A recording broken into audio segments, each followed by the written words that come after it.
শুভ সকাল বন্ধুরা, কেমন আছো তোমরা সবাই? আশা করছি খুব ভালো আছো। আমরাও ভালো আছি। নতুন একটা ব্লগে অনেক অনেক স্বাগত, অনেক অনেক ভালোবাসা। ঘুম ভাঙে সেই সকালবেলা, তবে উঠতেই ইচ্ছা করে না, কারণ বাইরে যা পরিমাণে রোদ উঠে সকালবেলায়। কারণ এই দুদিন থেকে কিন্তু প্রচুর পরিমাণে গরম দিচ্ছে, তার মধ্যে মামাম তো ঘুম থেকে উঠতেই চাচ্ছে না, তাই মশারিটা খুলে দিলাম। এমনি তো ফ্যানের বেশি একটা ভোল্টেজ নেই, ওই সকালবেলা করে একটু ভোল্টেজ থাকে, দিনের বেলা কিন্তু বেশি একটা ভোল্টেজ থাকে না, যেহেতু প্রত্যেকটা বাড়িতেই কিন্তু দুটো তিনটে করে ফ্যান, কত আর ভোল্টেজ থাকবে। এই ভোল্টেজ বাড়ে আবার কমে, আর মামাম কিছুতে উঠতেই চায় না, ওই বিছানার মধ্যে শুয়ে আছে। তো এইদিকে এখন আমি মশারিটা খুলে দিয়ে বারবার বলছিলাম যে মামাম উঠো উঠো। ওর না একটা অভ্যেস আছে, যতক্ষণ না ওকে টেনে তুলবে ততক্ষণ উঠতেই চায় না। বাচ্চাদের হয়তো এটাই বায়না। মা বলে আমিও নাকি ছোটবেলায় এরকমই ছিলাম। তো যাই হোক, এইদিকে এখন বিছানাটা আমি পেতে নিয়ে নিচ্ছি, আর তার আগে জানলাটা খুলে দিয়ে দিচ্ছি। যতক্ষণ না জানলাটা খুলবো ততক্ষণ নিঃশ্বাসটা একদম ঘরের মধ্যে বন্ধ হয়ে, মনে হচ্ছে যে বন্ধ হয়ে আসছে। জানলাটা খুললে পরে মনে হয় যে হাওয়া না আসলেও যে হাওয়া আসছে। যখন আমি ঘুম থেকে উঠি তখন কিন্তু মামামকে ডাকি যে মামাম উঠো। জানি যে ও ঘুম ভাঙলে কিন্তু উঠতেই চায় না, কারণ অনেকক্ষণ উঠতে টাইম লাগে, আলস কাটে, তারপরে উঠবে, নাহলে কান্নাকাটি শুরু করে দিয়ে দেবে। তো দেখো, এইদিকে কিন্তু আমি বিছানাটা পরিষ্কার করে নিয়ে নিলাম, তবুও কিছুতে উঠছে না। তখন আবার টেনে তুললাম, টেনে তোলার পরে অনেক কিছু কথা বলার পরে ওর মুডটাকে ভালো করার চেষ্টা করছিলাম, নাহলে কান্নাকাটি শুরু করে দেয়। সকালবেলা যদি কান্নাকাটি শুরু করে তাহলে স্কুলেও যেতে চায় না, পড়তেও বসতে চায় না।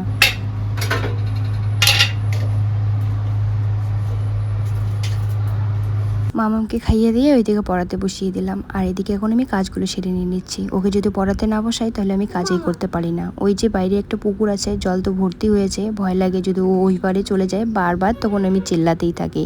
তো যাই হোক, মামাম তো ওইদিকে পড়ছে, আর এইদিকে তার ফাঁকে আমি গ্যাসটা এখন পরিষ্কার করে নিয়ে নিচ্ছি। গ্যাস বলতে গ্যাসের চুলাগুলো পরিষ্কার করে নিয়ে নিচ্ছি। অনেকক্ষণ আগেই এই কাজগুলো আমার সারা হয়ে যেত, তবে ওই যে দিদিরা আসলো, সবাই মিলে একখানে গল্প করছিলাম। অন্নপূর্ণা ভাণ্ডারী, জানোই তো এখন পাড়ায় পাড়ায় অন্নপূর্ণা ভাণ্ডারীর গল্প চলে, যেহেতু টাকা ট্রান্সফার হয়ে গিয়েছে। ও বলছিল যে তোর অ্যাকাউন্টে কি টাকা এসেছে? আমি বললাম কি হ্যাঁ, আমার টাকা এসেছে কি এসেনি সেটা ভালো করে বলতে পারবো না, তবে আমার মেসেজ এসেছে, আমি এখনও পর্যন্ত চেক করতে যাইনি। একটা যার মেসেজ এসেছে, তো ও টাকা তুলতে গেছে, ও আবার টাকা তুলে নিয়ে এসছে। একটা বাড়ির বউ হাউস ওয়াইফদের 3,000 টাকা করে যদি মাসে থাকে তাহলে কিন্তু অনেকটা হাত খরচা হয়ে যায়। 3,000 টাকা কিন্তু অনেক টাকা, আমার কাছে যেটা আর কি মনে হয়। আমরা তো কোনো কাজকর্ম করি না, করো যে হাউস ওয়াইফদের কি আছে, বাচ্চা সংসার সামলানো ছাড়া আর কি আছে, কোনো কাজকর্ম করি না। তবে 3,000 টাকা আসলে কিন্তু আমাদের যা ইচ্ছা, কোনো কিছু জিনিস নিতে গেলে ওখান থেকেও আর কি খরচা করে আমরা নিতে পারি।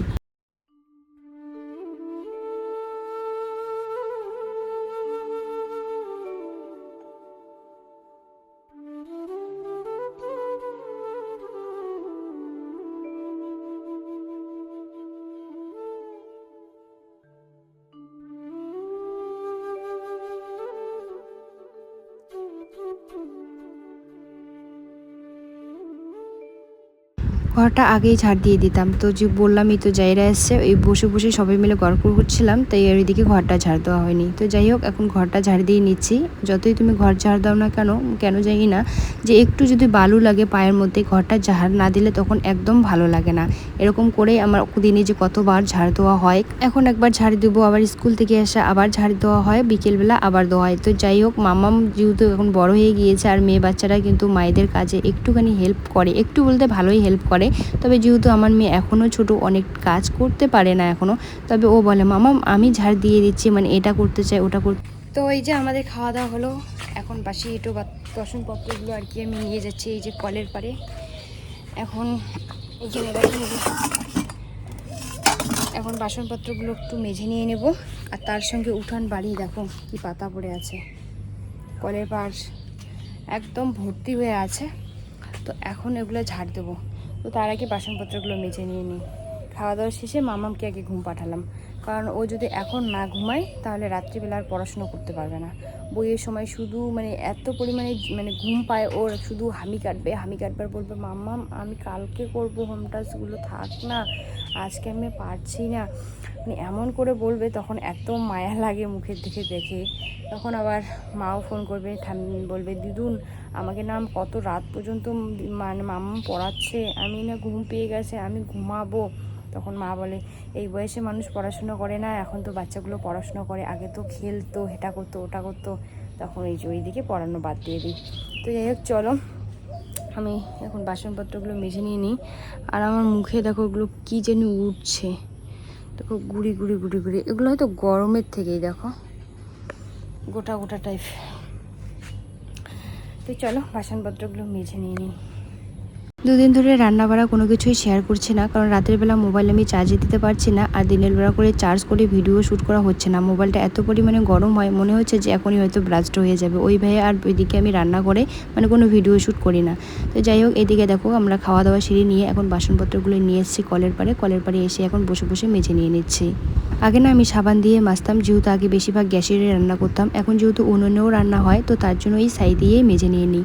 তবে সাবান দিয়ে মাজার থেকে ছাই দিয়ে মাজলে পরে না বাসনগুলো বেশি চকচকে করে। আগে যেহেতু গ্যাসে রান্না করতাম, অনেকের বাড়িতে গিয়ে আমি ছাই নিয়ে আসতাম। এখন যেহেতু আমরা উনুনে রান্না করি, আমাদের বাড়ি থেকে কিন্তু দিদিরা মানে আমার জায়েরা অনেকেই আছে যে বলে ছাই রেখে দিস আমার জন্য, কারণ ছাই দিয়ে মাজলে পরে বাসনও চকচকে লাগে আর মাজতেও কিন্তু সুবিধা লাগে। তো যাই হোক, তোমাদের সঙ্গে গল্প করতে করতে এই দিকে কিন্তু আমার বাসন মাজা কমপ্লিট, আর এখন বাসনগুলো ধুয়ে নিয়ে নেব। আজকে আর আমি কল পাম্প করে বাসনগুলো ধুয়ে নিয়ে নিলাম না, বালতিতে জল তুলে নিয়ে এখন বসে বসে বাসনগুলো ধুয়ে নিয়ে নিচ্ছি।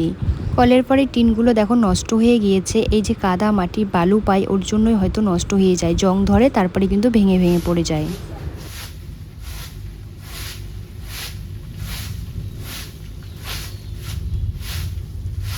বাসনপত্রগুলো মেজে নিয়ে এখন চলে আসলাম উঠান ঝাড় দিতে। আর মা চলে গিয়েছিল দোকানে, মানে মা বাবা দুজনেই দোকানে চলে গিয়েছে। গরু ছাগল থেকে শুরু করে যা আছে সবগুলোই কিন্তু ঘরের মধ্যে রেখে তারপরে গিয়েছে। আর আকাশটা কিন্তু মেঘ করেছে, দুপুরবেলা করে এত পরিমাণে গরম দেয়, তখন আবার কিন্তু বিকেলবেলা করে মেঘ করে হাওয়া দেয়, আবার মাঝে মাঝে কিন্তু বৃষ্টিও চলে আসে।